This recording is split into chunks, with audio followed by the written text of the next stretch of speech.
Ajaran menurut bahasa bermaksud segala sesuatu yang diajarkan atau petunjuk. Sesat menurut bahasa bermaksud tidak mengikut jalan yang betul, tersalah atau tersilap jalan. Perkataan ajaran sesat bermaksud ajaran yang terpesong daripada akidah atau syariat agama Islam. Orang yang sesat ialah orang yang tidak berpengetahuan agama kerana tidak berusaha untuk mempelajarinya, atau orang yang berpengalaman agama yang tidak betul kerana dipelajari dengan tidak menurut peraturan dan jalan sebenarnya.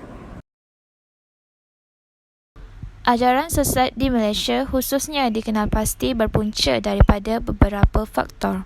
Faktor yang pertama, sikap taksub dan fanatik terlampau sesetengah pengikut kepada ketua ajaran mereka sehingga mengagungkan ketua mereka secara berlebihan. Yang kedua, faktor penyelewengan terhadap tafsiran Al-Quran dan Hadis untuk kepentingan peribadi seperti penggunaan ayat suci dalam kalangan pengamal perbuatan Islam. Yang ketiga, pegangan akidah selain daripada ahli sunnah wal jamaah yang mengamalkan ajaran kerohanian dan tasawuf falsafah yang bercampur aduk dengan ajaran kebatinan. Dan yang terakhir, pegangan terhadap perkara khurafat dan tahyul yang menganggap ilham, mimpi dan kasyaf sebagai sumber kepercayaan mereka. Ayapin. Ajaran Ayapin adalah ajaran sesat di Malaysia yang dibawa oleh Arifin Muhammad yang dilahirkan pada 22 Jun 1941 di Beris, Kelantan.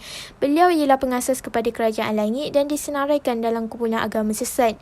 Ayapin telah menyifatkan dirinya sebagai Tuhan kepada semua agama dan mengaku menerima ilham dari syurga untuk mengembangkan ajarannya di bumi.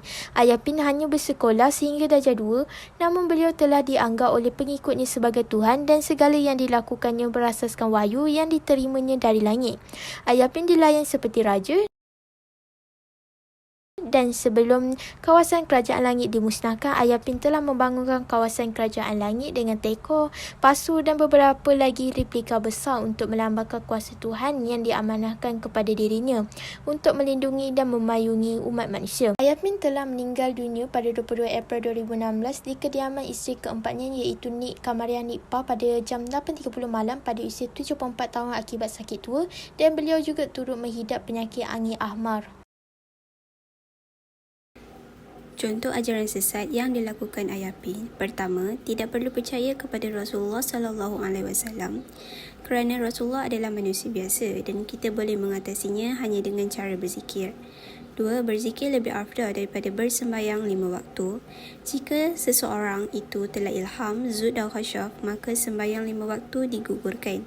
3. Syurga adalah terhad kepada pengikutnya sahaja dan kunci syurga hanya ada pada tangan beliau sahaja. Adapun orang lain adalah seperti babi, semuanya iaitu kotor. 4. Sembahyang 5 waktu tidak wajib. 5. Guru ajaran ini berada di mana sahaja makhluk berada. 6. Kiamat tidak akan berlaku kerana Allah tidak bodoh menjadikan alam kemudian musnahkannya. Hukum pemerintahan terhadap ajaran sesat. Dakwaan yang mengandungi ajaran pegangan dan fahaman yang bertentangan dengan akidah dan syariah Islam serta boleh mengelurakan dan menyesatkan masyarakat Islam. Orang Islam dilarang mengamalkan ajaran dan dilarang memiliki, menyimpan, mencetak, menjual termasuk mengedarkan risalah yang berkaitan dengan kumpulan Ayapin. Orang Islam yang mengamalkan ajaran Arifin bin Muhammad adalah murtad. Syiah bermaksud pembela dan pengikut seseorang atau juga bermaksud setiap kaum yang berkumpul di atas suatu perkara. Terdapat 3 pendapat mengenai pembentukan Syiah. Pendapat yang paling masyhur ialah golongan Syiah ini muncul suatu perbalahan antara Muawiyah bin Abi Sufyan dan Ali bin Abi Talib. Ali yang memegang jawatan Khalifah Islam keempat digesa untuk meletakkan jawatan oleh Muawiyah kerana beberapa sebab iaitu gagal menangkap dan menghukum pembunuhan Uthman, gagal mengawal dan mengurangkan pemberontakan yang berlaku, serta lemah dalam mentadbir dan lain-lain lagi. Ini menyebabkan Ali melepaskan jawatan sebagai khalifah dan Muawiyah dilantik sebagai khalifah seterusnya. Situasi ini mewujudkan tidak puas hati kepada pengikut Ali bin Abi Talib. Terbentuknya Syiah sebagai pengikut Ali bin Abi Talib yang setia iaitu Syiatul Ali. Syiah kemudiannya mula menyeleweng di atas asas dari landasan asal dan menjadi satu aliran kepercayaan yang membezakannya daripada kumpulan Ahli Sunnah wal Jamaah.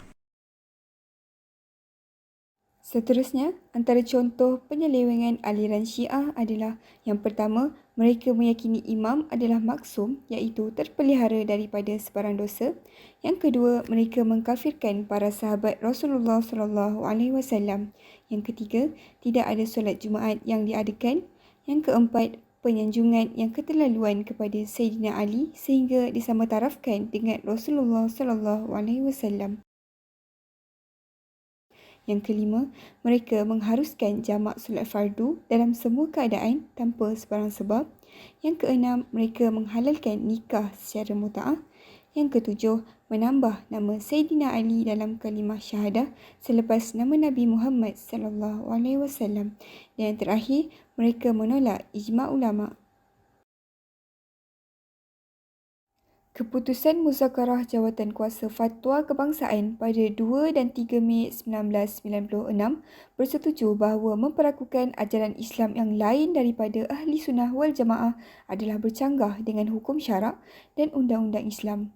Dan dengan demikian, penyebaran apa-apa ajaran yang lain daripada Ahli Sunnah wal Jamaah adalah dilarang. KDN iaitu Kementerian Dalam Negeri telah pun mengisytiharkan Pertubuhan Syiah Malaysia sebagai sebuah pertubuhan haram yang menyalahi undang-undang.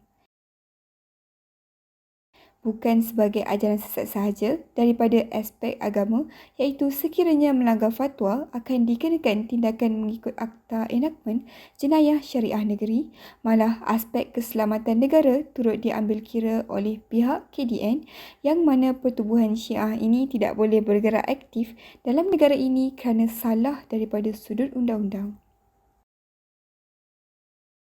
Al-Arkam merupakan gerakan agama di Malaysia yang diasaskan oleh Ustaz Asy'ari Muhammad bersama beberapa orang sahabat beliau pada tahun 1968 di Kampung Datuk Keramat, Kuala Lumpur.